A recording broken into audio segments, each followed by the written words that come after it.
Hi everyone, my name is Kate and I moved to Costa del Sol 4 years ago to study at university. And when I was studying, I decided to start my interviewing career with the representatives of different hotels. And now, after 4 years, I got to know many inspiring people who have stories to tell. So follow my channel to know more. Today, we'll get to know about Anne. She was born in Vietnam, but after 12 years of living there, she migrated to the US, where she started her whole new career working for a worldwide known company, Nike.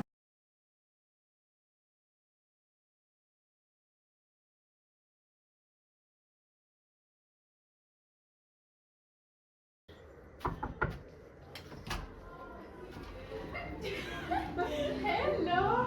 Hi. Welcome to Hearts and Home. How are you? I'm good. Good, You? excited?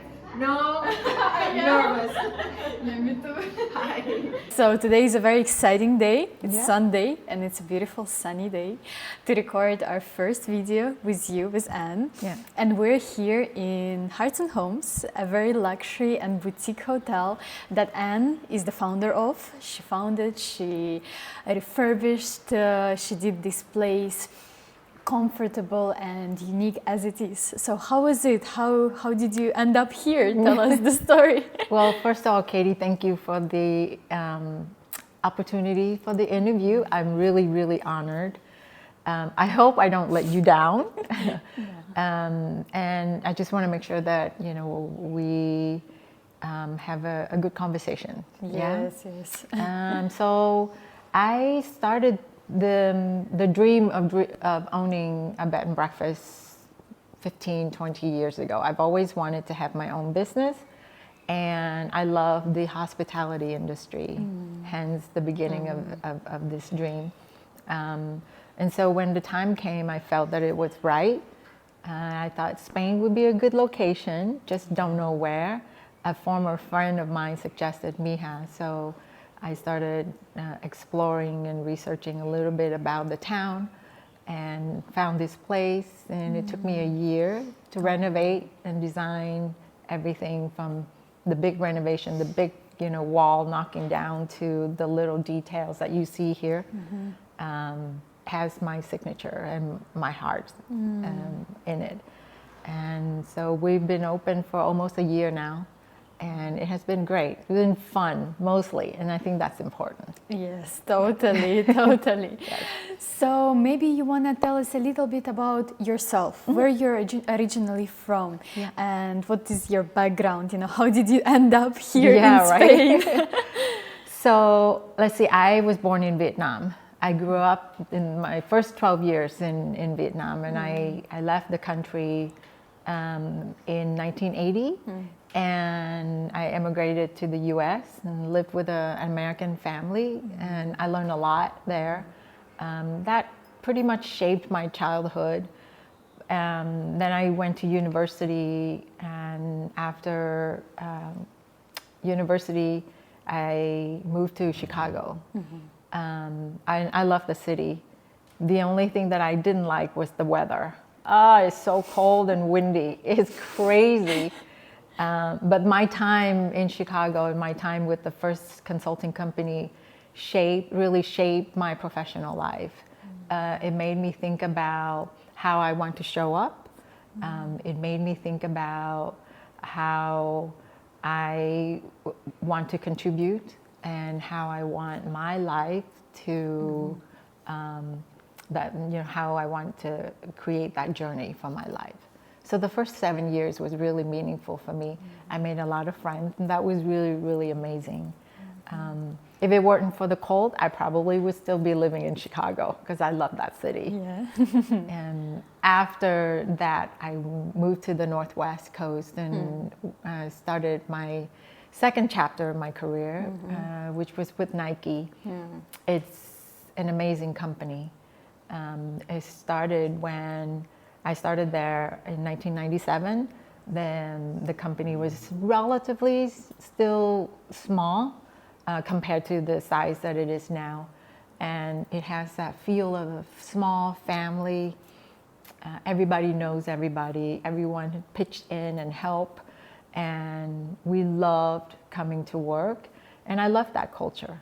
And so here, creating this hotel, I want to create some of that vibe, some of that atmosphere and that camaraderie. So the team that works here at the hotel is a family.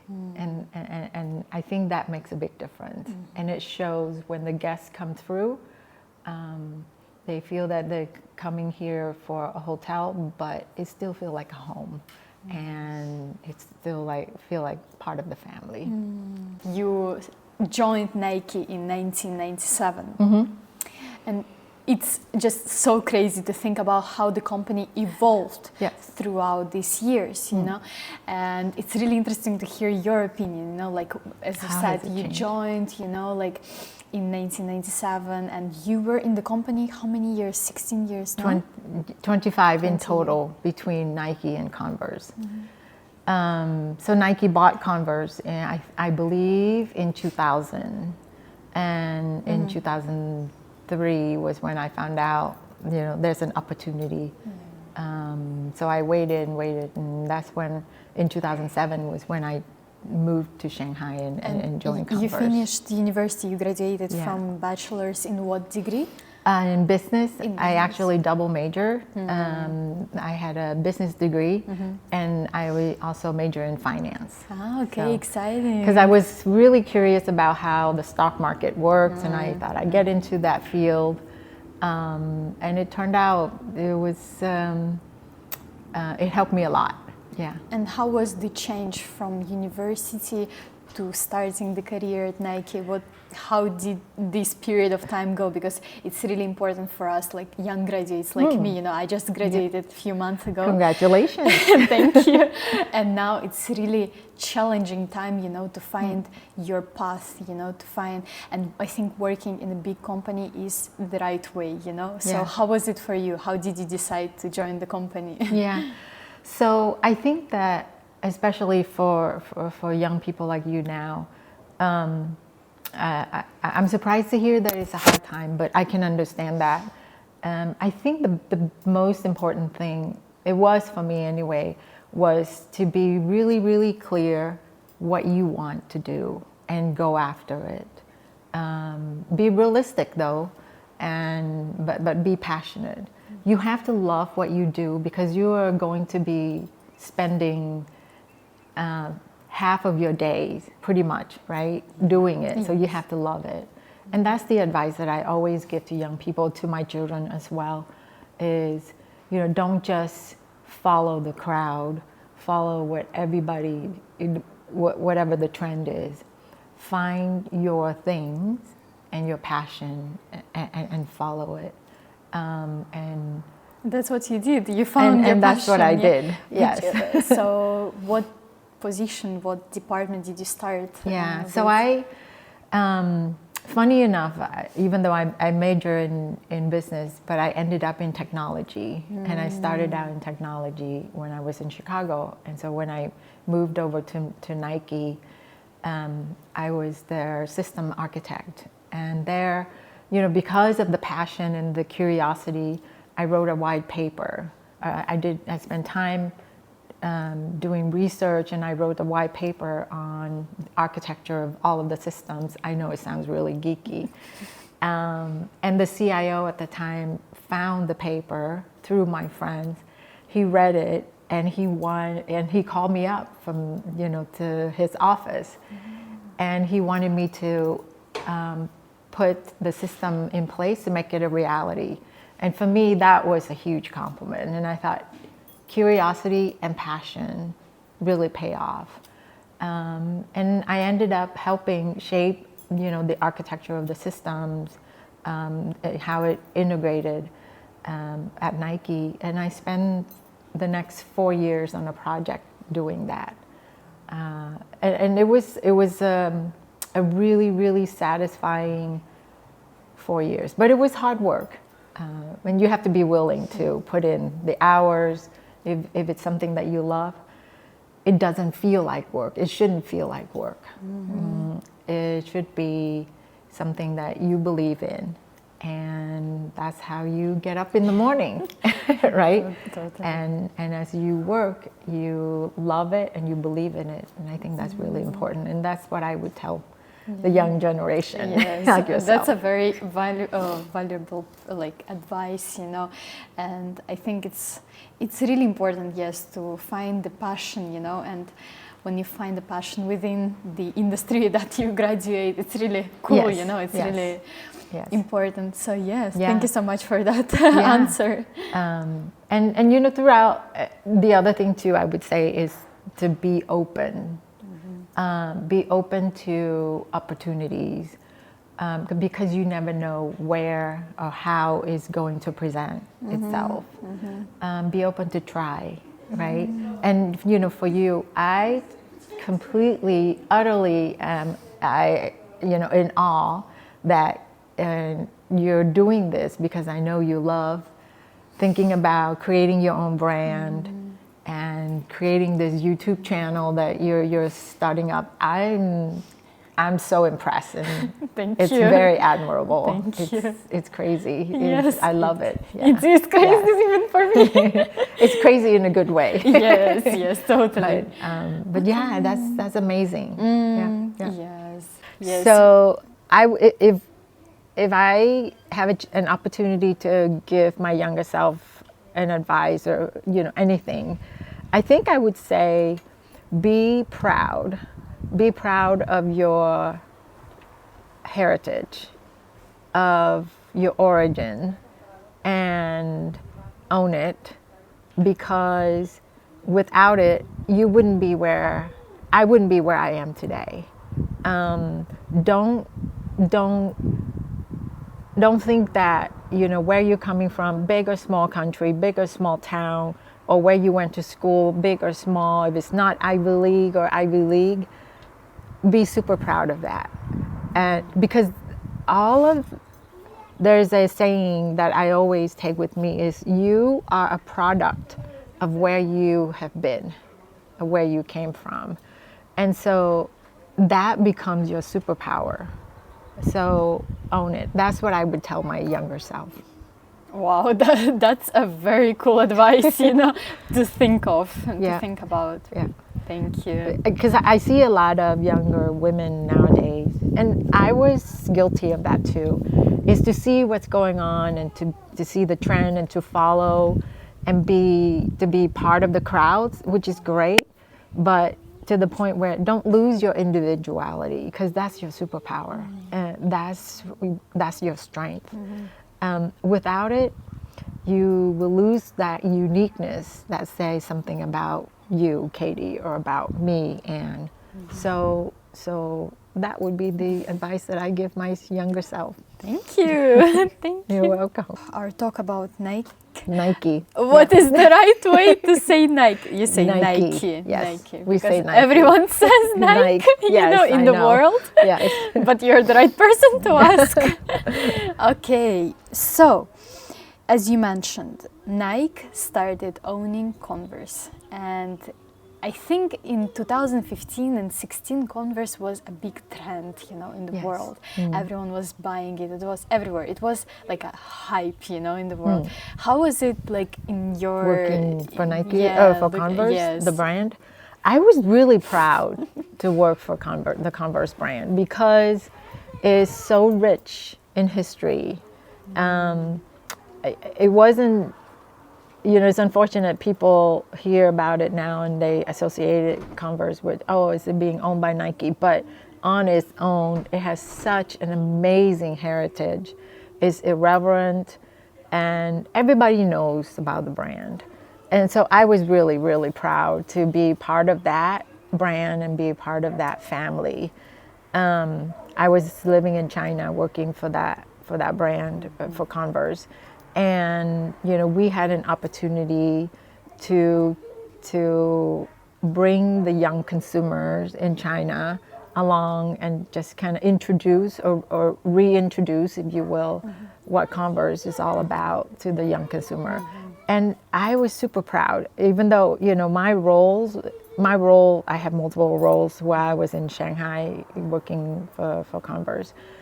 was not in the front line where I interact directly with the consumers and with the kids there, but I was still really, really proud to be part of that whole shaping culture and working, in China. On top of that, the bonus is working in China during that time and seeing the transformation of the country and how fast it grows and how people are so curious and so hungry for more information to be exposed to the rest of the world. It's incredible. I don't think I would trade that experience for anything. It was a once in a lifetime experience for me. Yeah. Yes. Okay. Well, as I read in your LinkedIn, you say that you are an experienced and effective leader in your department, in your company, who believes in putting the team first. What would you say about this? What makes you a leader? Have you been born with being a leader, or is it a skill that you gained throughout the times working in the company? I don't think so. I'm not an expert in terms of, hey, are you born a leader, or is this something that you acquire along the way? I believe personally, being a leader is learned, because for me, at the nucleus of being a leader, a good leader, is to learn and to listen. And because without the people, who are you leading, right? So I don't believe in born leaders. I think that's a fable, a myth. An effective and a good leader has to lead and be able to balance between heart and head. And you have to have compassion. You have to listen to the people that you're leading, because that's rich in information and rich in data for you to be able to make an informed decision. But my personal philosophy is family. I would go back to family. Treat people like you would treat your family, then the rest will come. Yes, of course, you have to be firm when the time comes to make difficult decisions, and that's part of the job. But the people have to come first, and the people that you're leading has to be at the center of everything. I apply that here with the team. It's a small team, yes, but from housekeeping to the kitchen team, they're essential, because without them, I can't run this business. It won't be successful, and so hence to my point about putting the people at the center, and first and foremost, it is about your team. It is not and should not be about you. Yes, totally. Well, when we speak about the team, I'm always thinking that you should find people who are passionate, who want to join you first. That's what you speak about. Yeah. And I think, well, you're the leader, you had a team. You had a huge team, I guess, right? Yes. You were the technology director. And what would you say? Did you find like people that were passionate, that were going after you? Was it easy? Did they come to you themselves, or did you find them, or did you teach them? Yeah, I would say it's a combination. The most difficult job of a leader is to figure out how to motivate your team and how to inspire. And the way to do that, is to lead by example. And kind of go back to my point earlier about being passionate and love what you do. Then that come out, that love, that passion will come out, and then then that becomes an inspiration for your team, and that becomes a motivation. And also, if you put the people first, and if you put your team first, they will know it. and that becomes another motivation for them. And when you're positive, it just attracts the kind of people that want to be there, right? And so for people who are who has a slightly different story or a different reason for being there, you have to learn, you have to get to know what those reasons are and meet them at their place, so to speak, in order to make that connection and in order to motivate them. There's not a one-size-fits-all for how you work with people, for how you interact with your team. Everybody has a story. You have to take a little bit of time to get to know that story in order to understand what motivates them. So. And that's interesting. Okay. So how do you say Nike or Nike? What is the correct way? So in the US, we call it Nike. Nike. Yes, everywhere. Okay. I know I've heard everywhere outside of the US, there's different pronunciation, but we prefer Nike. Yeah, okay. Yes. Well, actually today I'm wearing one Converse, okay? Very I don't know. Comme des Garçons, I remember. I don't know if you know about this collaboration. Have you been working in the Nike when it was released first? I was. What do you know about this? I don't know that much about the artist himself, but I do remember, and this was one of the more popular collaboration. And it's, it's classic. Yeah, it's classic, Timeless.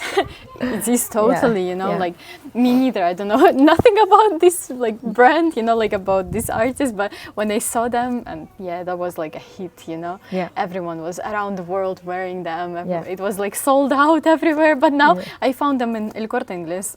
Oh. Yeah, they were Yeah. just sad, It's alone. great, it's great. No, I'm glad you found it. I'm Yes. glad you're able to cop a pair. And what was your favorite collaboration of Converse and Nike? Wow, that's really tough to say. Because every collaboration that come out for for the two brands, they are unique. I would say my most recent one in memory is Fear of God, and Off-White with the Jordan brand. So I still have a pair in my box. I haven't unboxed it yet, and it's gonna be there for a while. Yeah. Yeah. That's some gold, like. No, it just has Peace. special meaning in my heart. So okay. it's valuable in that way. Yeah. Okay. So, and you finished your career in 2023, is that right? At Yes. Nike. Yes. Okay, and you moved here to a beautiful paradise in Costa del Sol. Yes. Is it something that you planned from the beginning, or did you how did you find out about this place? So the part about owning a bed and breakfast, owning my own business, that was the plan all along. I've had that dream for 20 or more years. But the part about owning this particular place and being in Spain, that just came at the very last minute. During COVID, I started putting the plan together, and I thought about it's going to be either in Greece, in Santorini, or in Vietnam, where I was born. Sort of going back to my roots and being, very proud of it. Then a former friend of mine suggested like I said earlier, explore Mijas, and I did a little bit of research, and I bought this property sight unseen. It was over Zoom. I knew that I just need to buy something that was not already a bed and breakfast, because I want to transform it based on my vision of what it should be, what it should look like. And I was lucky enough to have found Hearts and Home, this villa. It started out, it was a private residence, and so I did the complete renovation and turned it into this beautiful It is beautiful. boutique hotel. You did everything to I'm make very it. proud, I have to say. Yes. I'm very proud of the work. It was hard, but I'm very, very proud and super happy. every morning I come out and I look at this view and I thought, how lucky am I, how grateful I am that I'm here. Yes, totally. And now we're gonna go and have a look at the secret place of my the goodness. hotel. Something that you really enjoy, right? Yes, the the gardens. gardens, yes. Okay, let's go. So a word of warning, I love gardening, but I need help. So I have a gardener who helps me. I don't have a green thumb, so be kind when you see the garden, okay? All right, We'll be follow. kind. Right, so we have 2 fig trees and they're bearing fruits already this year.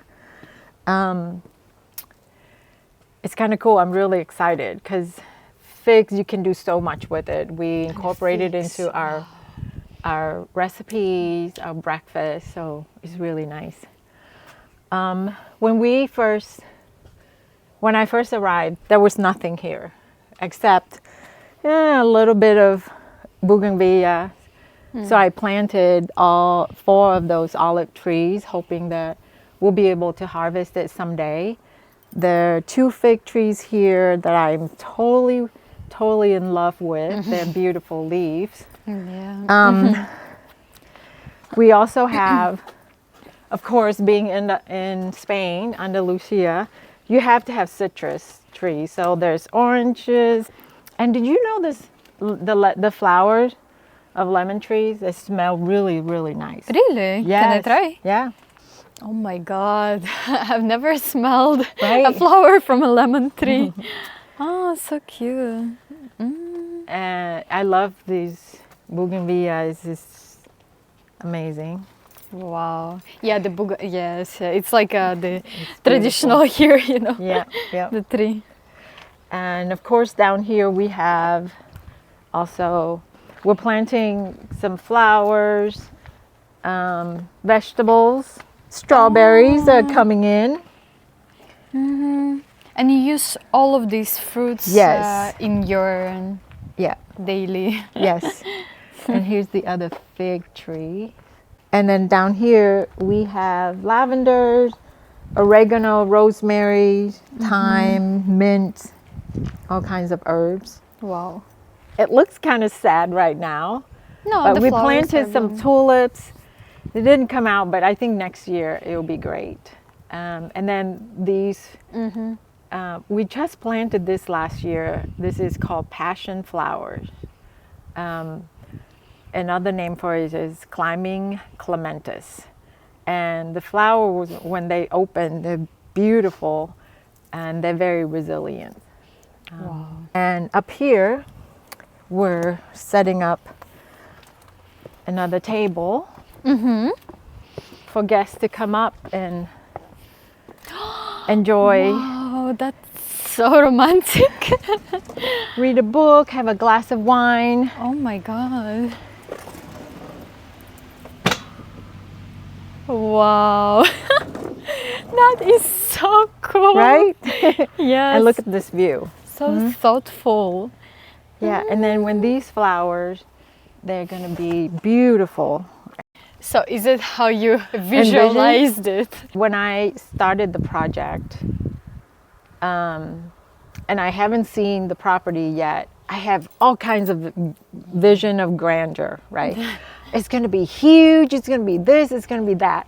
But then always, and this is me, I always overthink, but then, you know, you just pause a little bit and just say, you know what, let's just get back to the basic and just list the things that you love about being in a hotel, the kind of experience that you love, and then bring that to life for the guests who come to Hearts and Home. Totally. And that's what I did. I really enjoy hearing about it because I finished the hospitality university, you know, like we are majoring in hotels business. And when I see the property, when I see like how much work you put into this, it's inspiring, you know. And to think about, like, because it's every hotelier's dream, you know, to own a hotel, even mine. Like it just sounds cool, you know, to say I have the boutique hotel in Spain with the sea view to it the does beach. sound cool, doesn't it? Yes. I mean, I think I always knew that I didn't want anything big, no more than 5 or 6 guest rooms, because I want to create that intimacy, that personal feel when the guests arrive. There's only 10 people maximum here. That way I get to know each of the guests who walk through the door. So, and I think I've achieved that here so far. So far, so good. Is it hard managing the hotel by yourself, or you have the team, as you mentioned, Yes. right? You know, it's hard work in terms of it's nonstop. It's all day long. That's good. But it's joyful kind of work, and I love it. I would have to say, and I told my friends this from Nike when I see them, is that every night I go to sleep tired to the bones, but it's kind of good tired. It's satisfying, it's rewarding, and the bonus is that I get to meet such amazing people. Since I moved here, since I started to open the doors at Hearts and Home. And I got to meet you. Yes, that was really exciting. Yes, to Yes. meet you. Yeah. Yes, last time that I went here in February, it was super. It was like this, sunny. That's why Costa del Sol is Costa del Sol. Yes. Like 365 days of sun. Yes. Well, sometimes also raining. Yeah. So I mean, I think it's an amazing place. The people who have walked through the door, and come and stay at Hearts and Home, have been incredible people, and I've been lucky to have had guests who are amazing and kind and lovely. So let's hope that continue. Yes, let's hope.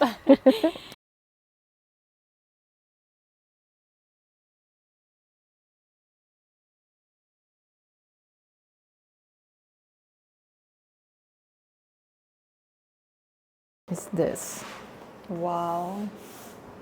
Earl Grey chocolate cake souffle. Yeah, you do everything that Okay. you need to.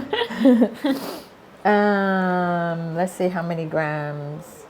This prevent it from moving. Oh, that's a good life hack. The kitchen was originally that big? No, No? No. Because I can't believe this kitchen. it's like this narrow. Until Only here. one sink over there, and over here was a table. There's a window here. Okay. This wall was here. I couldn't knock it down because it's a load-bearing Yeah. wall, an architectural wall. And then on the other side, there was another wall. So it's very dark and narrow. Okay. Yeah. And you changed it. I changed it completely. I knocked down this wall, the other wall. I opened it up. I closed the window here. On the other side is the water fountain that you saw. Yes. Yeah. So, let's see, 340 grams you need. And you usually, what's your favorite cuisine when you're cooking? Vietnamese. Vietnamese. That's the Yes. one that we tried before, I guess. Yes. It's home for me. Yeah. And I love the flavors. I love the taste. I love the texture and the colors. The colors. Vietnamese cuisine is the best for me, anyway. Of course, I'm biased, but yeah. Well, I think comparing to the American cuisine, it's like a really colorful and delicious. Yeah. So, are you planning something special for tonight? Yeah. So Yes? we have my friend and guest chef who's visiting here this week, Vanessa. She's gonna be preparing a set menu dinner for the guests this evening. So we have about 10 people that are gonna be joining. It's Mexican and infused with some Spanish, northern Spain tradition. Wow, so Cuisine. cool. Yeah. And can people come that are not guests to the Only have my dinner? friends. Only your friend? Okay. It's really nice to be your friend. No, I'm kidding. Yeah, so because we posted it Yeah. on social media, on Instagram, Yeah. and people know, and people have called, and we have about 5 people who are not guests here that are coming. Okay. So it's going to be, we're going to start off with some really nice hibiscus cocktail, hibiscus fizz, we call it, with some tortilla chips and pico de gallo. And then we'll have avocado soup, aguacate, sopa de aguacate, and gazpacho, so that we, cover both heritages. For the main course, we have octopus and pork tacos, and then we have artichokes, blossom. And then we finish it with the chocolate cake, which is what I'm making right now. Nice. And we're serving the chocolate souffle cake with our frozen lemon terrine. And what that is we have so much lemons here. It's in abundance in Andalusia, right? Yes. And so we thought, we infuse that, incorporate that into our menu somehow. And so the frozen lemon terrines, I got it from this restaurant in northern Maine. It's a great, great restaurant. It has like a year-long waiting list. Wow. But she came out with a cookbook, and that's my favorite recipe that I'm sort of adopting. So as I understand, you like cooking, no? I love cooking. Yes. Cooking relaxes me.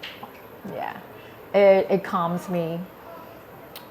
Testing recipes is even better for me. Yeah, when I'm all by myself and I experiment with different molds, different recipe, different portion, different ingredients, and to incorporate it and test it. I love that. I love that whole process. Then you should for sure host some like cooking workshops, Cooking class, cooking classes. Maybe. I never thought of doing that.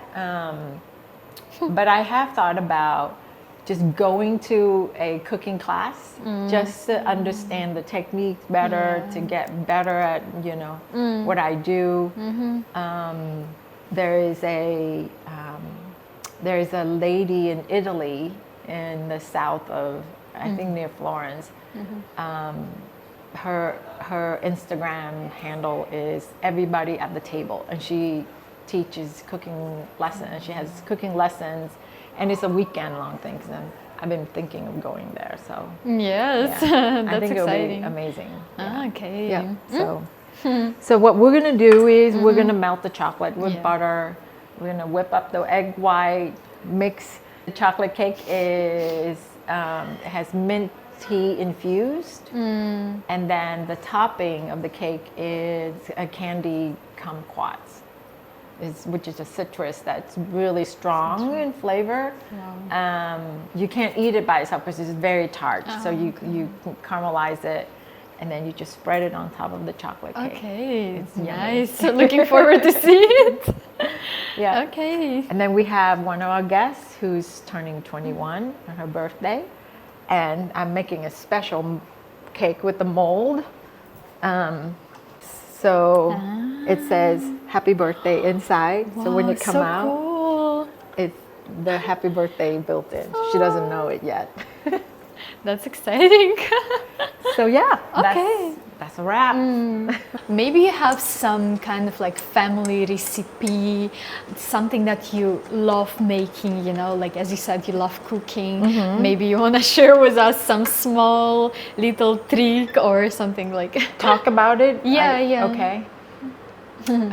So the most popular dish in Vietnam is noodle soup. Pho, it's called. And I love making it. Yes. And it takes 24 hours to make the broth.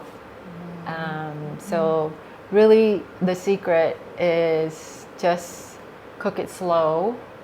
The broth that has all of the bones and, so that the bone marrow came out, and it just infused the broth with the flavor. All of the spices that goes in there. I love the aroma. You really, when you make the broth for that soup, you have to be patient That's the secret, really. You have to be patient. You can't rush it because, you know, it's going to cook. It's going to take its own time, and you have to go with it.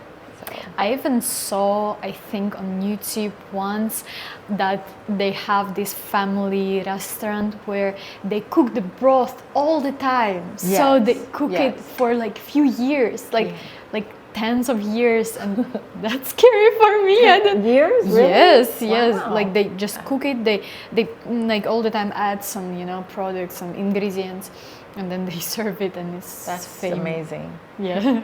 Different, but different. Yeah. Well, thank you so much for showing us the garden. It's really inspiring and really cool to see how you're doing all by yourself, you know.